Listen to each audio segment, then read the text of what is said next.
नमस्कार, मी प्रमोद पुरी आपले शासकीय कर्मचारी सेवार्थामध्ये स्वागत करीत आहे। आजचा जो विषय आहे तो अंशराशीकरण याबाबतचा आहे आणि अंशराशीकरण करताना कर्मचारी अधिकाऱ्यांनी कोणती काळजी घ्यावी याबाबतचा हा व्हिडिओ आहे।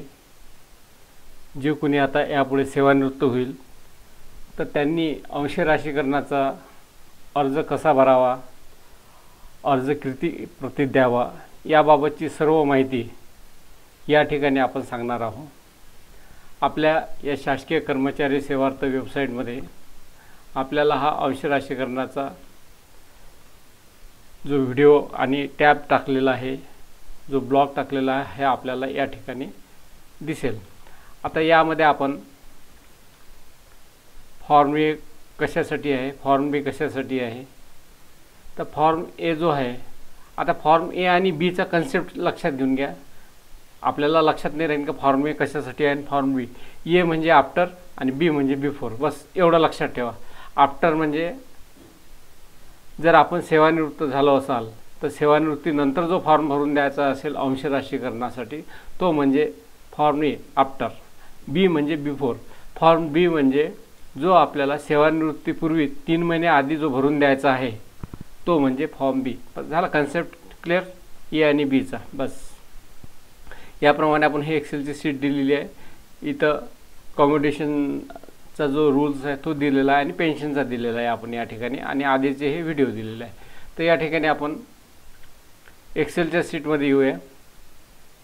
सर्वप्रथम हा जो महाराष्ट्र नागरी सेवा निवृत्ती वेतनाचे अंशराशीकरण हा जो नियम आहे, तर यामध्ये आपल्याला नमुना अ आणि ब कुठे हे पाहायचं आहे। तर हे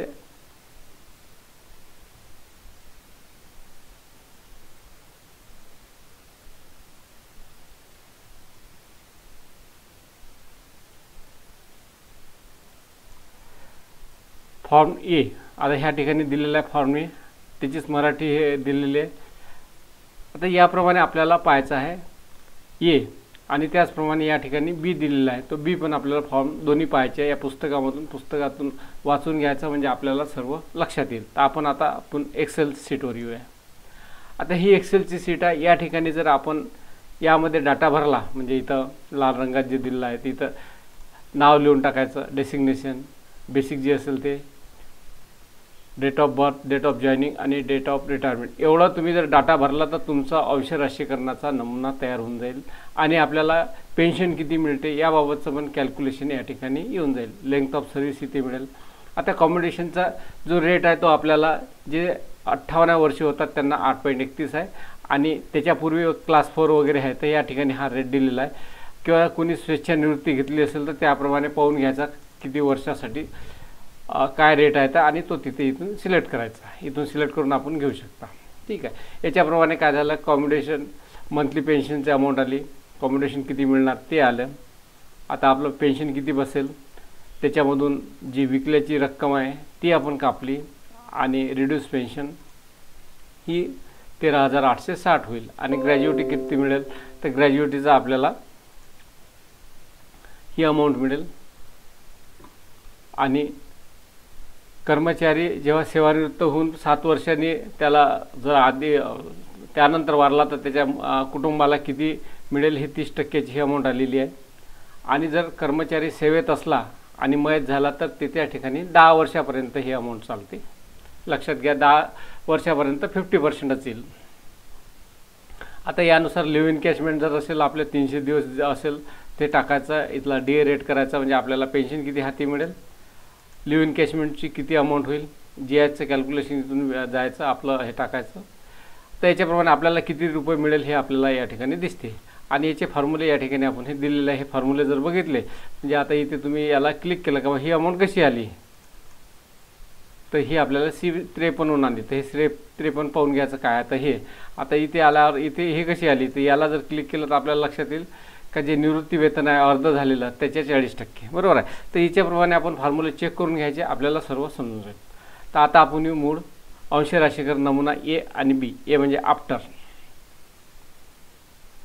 आता आफ्टर म्हणजे काय होईल का, आता आपल्याला जो नमुना आहे हा एक्सेल शीटमध्ये आपण एकाच याच्यात केलेला आहे, याच्यात टाईप केलेलं आहे सर्व गव्हर्नमेंटचं जे पुस्तक आहे त्याप्रमाणेच आपण सर्व केलेलं आहे आणि इंग्लिश आणि मराठी दोन्ही एकत्र केलेलं आहे. तर आपल्याला जे भरायचं असेल ते भरायचं. इंग्लिशमध्ये भरलं तर एजीला जे कर्मचारी आहे ते बहुतांश मराठी नाही आहे, तर त्यांना थोडा त्रास होते. तर इंग्लिशमध्ये जर आपण भराल तर त्यांना सोयीचं होईल. नाही जरी भरलं तरी ते ॲडजस्ट करून घेतात, पण शक्य जर झालं तर इंग्लिशमध्ये भरायचा प्रयत्न करायचा. या ठिकाणी आपल्याला पार्ट 1 भरायचा आहे. आता हे पार्ट हे सर्व कर्मचाऱ्यांनी ऑफिसला भरून द्यायचं आहे. आता तुम्हाला काहीच नाही, इथे पेन्शन याच्यामध्ये कॅल्क्युलेशन हे डाटा टाकायचा आपल्याला इथे आणि डायरेक्ट इथं प्रिंटआउट निघू शकते, काहीच प्रॉब्लेम नाही तुम्हाला. इथं तुमच्या ऑफिसचं नाव लिहा आणि वैद्यकीय तपासणी सेवा निवृत्ती वेतनाचे अंश राशीकरण हा विषय आहे. आणि या ठिकाणी नाव जो आहे तर हा आपण फॉर्म्युल्यानेच आलेला आहे. फक्त इथं वडिलाचं नाव मॅन्युअली टाकायचं, डेसिग्नेशन पण तिथून आलेलं आहे, ऑफिसचं नाव आपल्याला मॅन्युअली टाकायचं आहे आणि हे डेट ऑफ बर्थ हे तिथूनच आलेलं आहे. आणि इथं सुपर ॲन्युएशन असेल तर सुपर ॲन्युएशन तुम्ही जर स्वेच्छानिवृत्ती घेतली असेल तर स्वेच्छानिवृत्तीचा नियम टाका जो असेल तो. आता याच्यामध्ये आधी म्हणते का प्राधिकृत करणारी रक्कम निवृत्ती, आता 126 याच्यानुसार काही असेल तर इथे आपण तात्पुरतं निवृत्ती वेतन दिलं असेल तर इथे आपल्याला नमूद करायची, अदरवाईज इथं करायची गरज नाही. आपण आफ्टर भरत आहोत त्याच्यामुळे आपल्याला काय होते का बा आफ्टर भरत आहोत म्हणजे कधी कधी काय होते का आपल्याला पेन्शन केस मंजूर होऊन जाते आणि ऑब्जेक्शन येते का बा निवृत्ती वेतन अंश राशीकरण मंजूर झालं नाही, तर तेव्हा आपण फॉर्म भरतो तेव्हा आपल्याला हे माहिती भरायची आहे. इथं नेलंच राहील.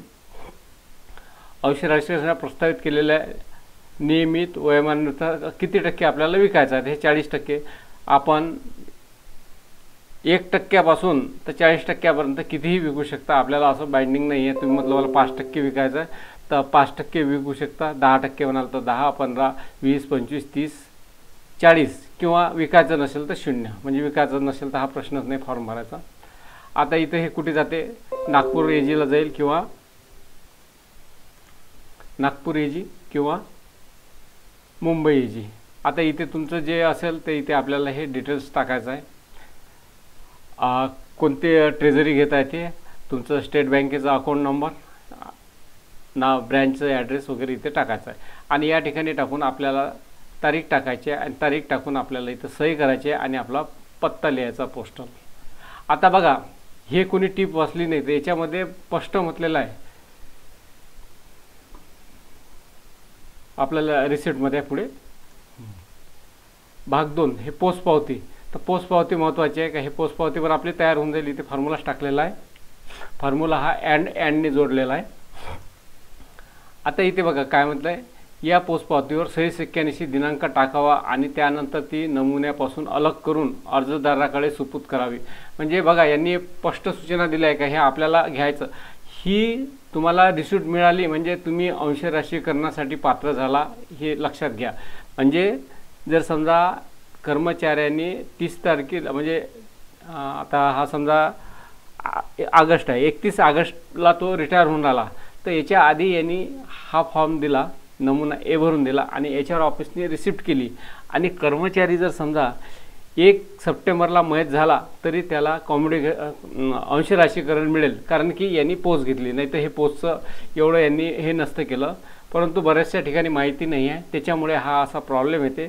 तर त्याच्यामुळे ज्याला विकायचं असेल त्यांनी समजा रिसिप्ट घेतली आणि कर्मचारी 1 सप्टेंबर म्हणा का 10 सप्टेंबर किंवा ऑक्टोबर नोव्हेंबर ते पेन्शन केस मंजूर व्हायच्या आधी जरी मयत झाला तरी त्याला अंश राशीकरण मिळते. कारण की याचा अर्थ हाच आहे का त्यांनी आधी विकलेला आहे ते वेळेवर न झाल्यामुळे.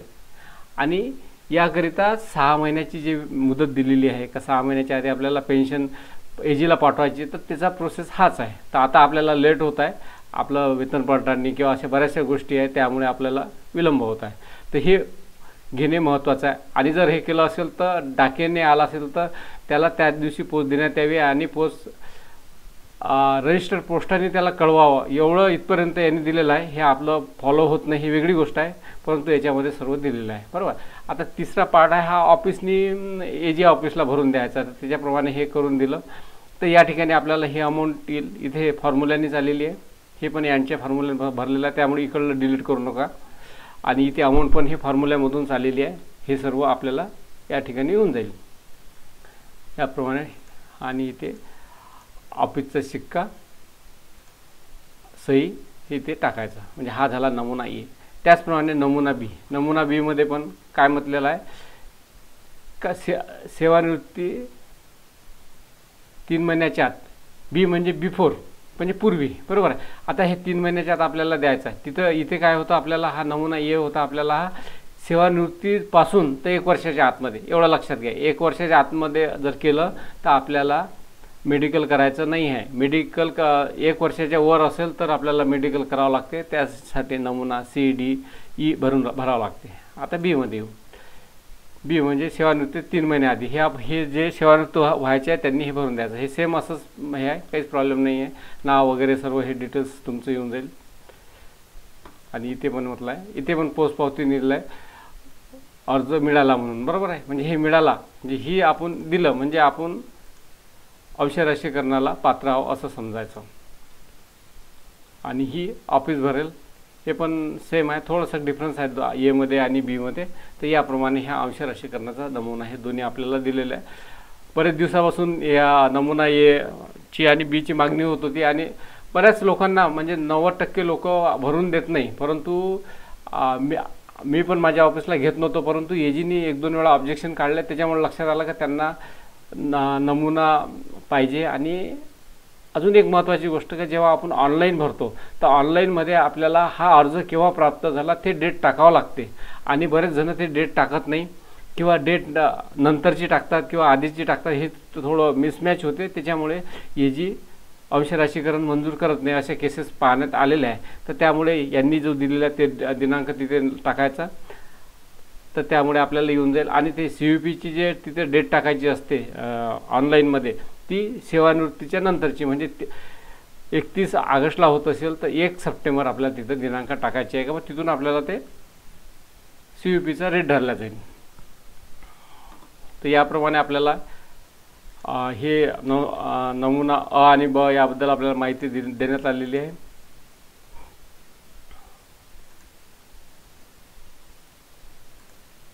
आणि या ठिकाणी आपण डाउनलोड हे सर्व करू शकता. आजचा हा व्हिडिओ या ठिकाणी संपवतो. नमस्कार, धन्यवाद.